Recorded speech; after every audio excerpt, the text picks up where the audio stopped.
మంచు విష్ణు కీలక పాత్రలో స్వీయ నిర్మాణంలో తెరకెక్కించిన చిత్రం కన్నప్ప ఈ నెల 27న విడుదలకు సిద్ధమైంది.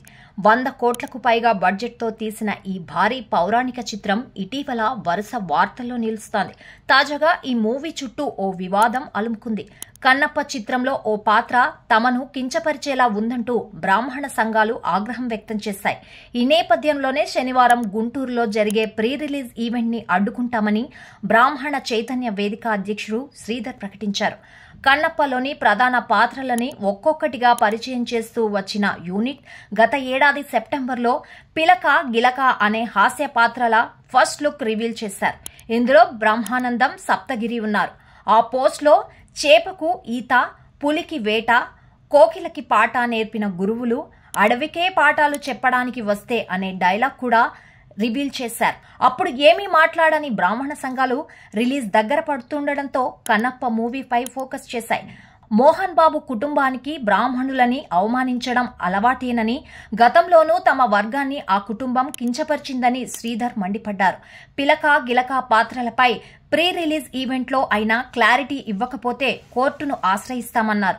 బ్రాహ్మణులను కించపరిచే విధంగా సినిమాలు నిర్మించడం ఇప్పటికైనా మానుకోవాలని హెచ్చరించారు. ఈ చిత్రంలో మంచు విష్ణు కన్నప్ప పాత్రలో నటిస్తుండగా ప్రభాస్ రుద్ర అనే పవర్ఫుల్ క్యారెక్టర్లో గెస్ట్ రోల్ పోషిస్తున్నారు. ఈ పాత్ర స్క్రీన్ పైన అరగంట వరకు ఉంటుందని యూనిట్ చెబుతోంది. అంతేకాకుండా బాలీవుడ్ స్టార్ అక్షయ్ కుమార్ ఈ చిత్రంలో శివుడి పాత్రను పోషిస్తున్నారు. ఇది ఆయన తొలి తెలుగు చిత్రం కావడం విశేషం. మరోవైపు మలయాళ మెగాస్టార్ మోహన్ లాల్ కిరాత అనే పాత్రలో కనిపించనుండగా మోహన్ బాబు మహాదేవ శాస్త్రిగా ముఖ్య పాత్రలో నటిస్తున్నారు. కన్నప్పకు జోడీగా ప్రీతి ముకుందన్ నటించింది.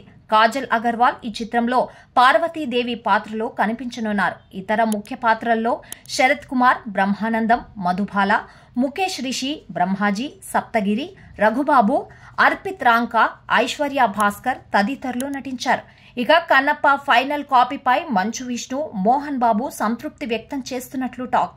ఎన్నో అవాంతరాలు దాటుకుని విడుదలకు సిద్ధమైన కన్నప్పకు బ్రాహ్మణ సంఘాల రూపంలో కొత్త తలనొప్పి వచ్చింది.